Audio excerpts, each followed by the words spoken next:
కోసమే. పాపాన్ని తొలగించే పరిశుద్ధుడు వచ్చాడు మా కోసమే.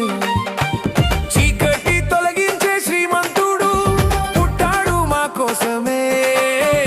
పాపాన్ని తొలగించే పరిశుద్ధుడు వచ్చాడు మా కోసమే.